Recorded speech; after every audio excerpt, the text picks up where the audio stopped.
Hello everyone, I welcome you all to another video by Legacy IAS where we are coming up with a technology enabled solution to make our lives much easier. An initiative by Government of India is expected to really expedite the way in which we travel at the airports. Now, a lot of us have over the years kind of been troubled with the fact that due to an increase in the amount of passengers traveling via airlines, the amount of queues which kind of come up starting from the time when you have to enter the airport to the point where you have to get your boarding passes to the security checks and also sometimes inside or rather boarding the airplane, there often gets a lot of time that is being consumed because of it. So people really have to plan their travel much in advance. They have to reach airport on time. So there are a lot of these hassles which kind of come in the way. As we're kind of moving our passenger travel more from the railways more towards air travel as it takes place in large parts of other world, we are kind of confronted with a lot of these problems. Now, India's population is not like other countries of Europe, which can be managed easily. So we have to find more technology-driven solutions so that people can have seamless air travel. This is the particular initiative where we are talking about Digital Yatra or Digi Yatra, where you're basically trying to enter the airport through your own credentials, which is how someone recognizes you through your face. This very important face recognition technology that is being used at the airports is something that this video is all about. Now, what is basically making news is that this Ministry of Civil Aviation is the one which has added a kind of a digital experience for its air travels through the Digi Yatra platform. Now, this Digi Yatra platform is actually an industry-led initiative, okay, which is coinciding with the larger vision that our Prime Minister and the current government has with regards to Digital India, in how we're basically going to transform our country into a digitally empowered society. This is replicated across a lot of other platforms like fintech, how mobile phones technology are just made so accessible for people, whereby we're really trying to promote M-governance. This is one of a similar initiative in that direction. Now, this Digital Yatra Foundation is basically a not-for-profit company and the nodal body for Digi Yatra. This is a small information, but people, those preparing for UPSC, can be a very important point for your preliminary examination particularly. By March 2023, 4 more cities are going to be added: Hyderabad, Kolkata, Pune, as well as Vijayawada. These countries where we're looking at also of course metropolitan, but where we're really looking at travel, trying to make them seamless. This initiative is going to further move across. But what is also important for us to know that we're trying to cover only the domestic routes here, okay? Soon of course we'll kind of expand it to other areas, including more cities as well as foreign travel, but as of now it's restricted to the domestic travel. Now, this Digi Yatra is actually this digital processing of passengers. The digitally how you basically process passengers at the airport, starting from the paperless entry facility, okay, which is currently made functional at 3 airports across the country, namely Bangalore, New Delhi and Varanasi. New Delhi, of course, where we of course have the capital city, but over the years Bangalore has really come up, or rather Bengaluru has really come up or increased in the amount of air traffic, particularly the ones which are bound to international countries or foreign destinations as well. So it kind of becomes a global hub. Bangalore is really gaining a lot of attention in terms of being the Silicon Valley, in terms of getting so much of contribution to the economy. It's really developing well, and people here are also kind of very acceptable to using this newer kinds of technology. So in terms of being one of the first cities to have such kind of initiatives which are tech driven, Bangalore is the place to go.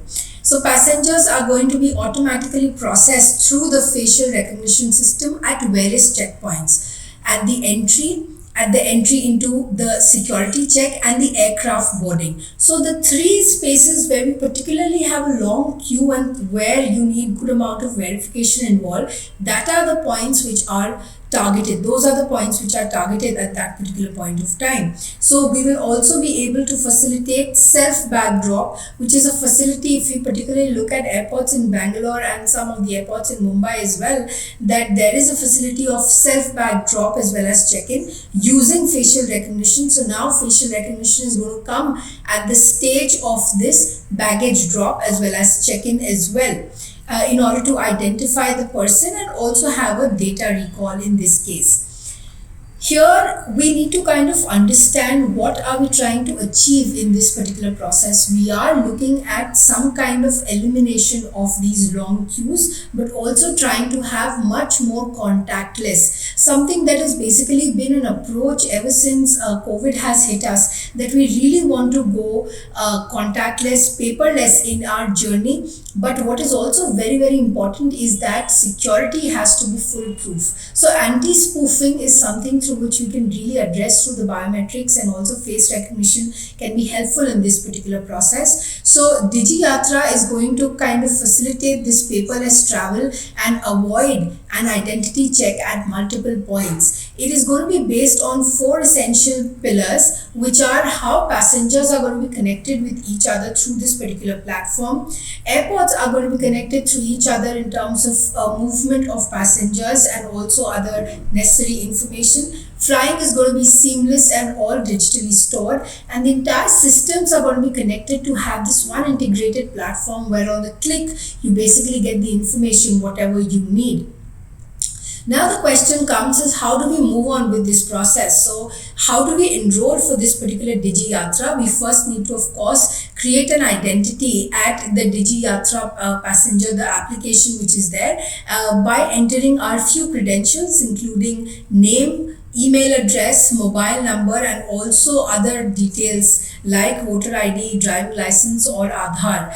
A very similar kind of an Aadhaar based kind of an ecosystem we are trying to create through this particular process. So once we submit these particular documents, our ID on Digi Yatra is going to be created. So we will be able to use this particular ID while we book our flight tickets. Okay, so the data including this particular ID will be passed on to the departure airport by the airlines. The airlines is going to give these details, share it with the departure airport so that your travel can become seamless. First, on the first travel, of course, they have to go through the registration, but ever since that it is going to be easy. So if the Aadhaar details are submitted, this particular verification can be done much easier because your Aadhaar details already have your biometrics. But if any other ID is shared, of course, that the CIFS is going to check, verify manually.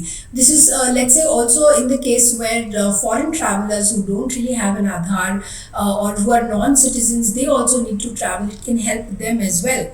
So after this successful verification is being done, the photograph is going to be added to the Digi Yatra profile into the central system. Now, how do we use this particular ID while boarding? So once this verification is done, you enter the e-gate at the airport, dedicated particularly for boarding the passengers who have this particular ID with them. So there's also going to be a separate entry, that's an e-gate for the passengers with this particular digital identity. And here you can share and scan the barcode, okay, the boarding pass for the mobile boarding pass which you get, and you can directly enter through there. Once the scanning is being done and you identify yourself through this particular face recognition system installed at the e-gate camera. It's there in a lot of other countries like Singapore, and now we're trying to implement it here. Once this successful validation is done, the e-gates are going to open and you will be able to enter the airport. So once you enter the terminal where you're supposed to board the flight, you drop in your luggage. You also move into the check-in desk, and then you proceed towards the gate which is designated for Digi Yatra passengers. So you're going to gain or you'll be able to verify this particular identity of yours through the system and through this particular e-gate installed at that camera as well. So once this is done at the terminal, you will be ready for your security checks. Once you've dropped your check-in baggage, you can move forward to the security gates. There are several advantages through this process actually. Firstly, if we are starting from the time when we are planning our trips, Okay, we'll be much better be able to identify the prices at which we'll be able to book our tickets, which has often become kind of a hassle for a lot of people, and you really cannot predict. The prices are really escalating post-COVID with the travel being open, and now so many aggregators are just in place to kind of help you find the best price, so you'll be able to kind of have an understanding of the future airfares at the time of booking itself. So if you link your Aadhaar to the airlines, the entire ecosystem is going to be created so that you have a much faster airport entry as well as automated check-ins without any paperless intervention or rather paper-based intervention. The security scanners are going to really help you in the walk-in and also use a lot of biometric security solutions in this particular process. You will be able to receive all the relevant information about the facilities, the protocols, the timing, the lengths, everything through this integrated ecosystem. There's going to be a lot of customized digital offerings that you can have at several experience centers, zones which are going to be created in this particular journey.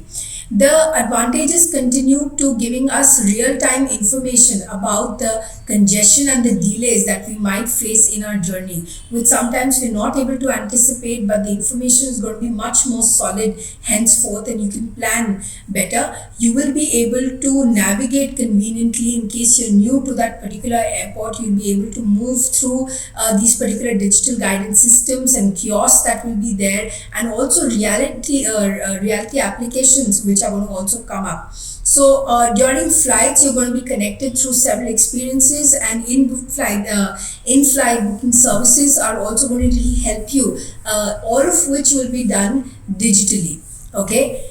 Now, when you also reach the airport, the place where you're supposed to reach through the flight and pick up your luggage which you've checked in, you also get to know about the baggages and the luggage which have come.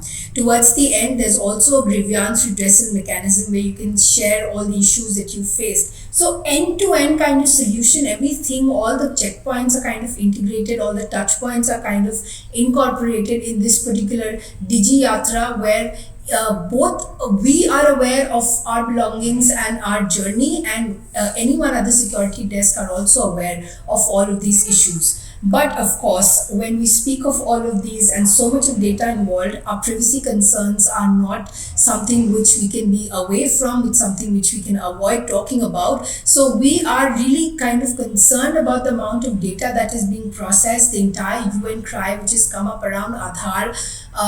Unfortunately, that just might continue here. We'll have to wait and watch for that to happen. So currently, there's actually no storage of this particular personally identifiable information or PII. So here we are just trying to secure all the IDs and the travel credentials in a wallet on the passenger's smartphone itself. So this kind of an issue of handling this particular data is where we as of now kind of see a concern, and we'll have to see how strong our systems will be and how our privacy is going to be protected in this regard. But besides that, it comes across as a great initiative with efforts towards making the entire process much more seamless, paperless, biometrics driven, trying to make it much more security, and anti-spoofing systems are going to be put in place. So we're looking forward to traveling together. Alright, so let us know if you like this particular video, and also share it with those who are not aware as to how your travel is going to be in future. Share and subscribe to more such Legacy IAS videos.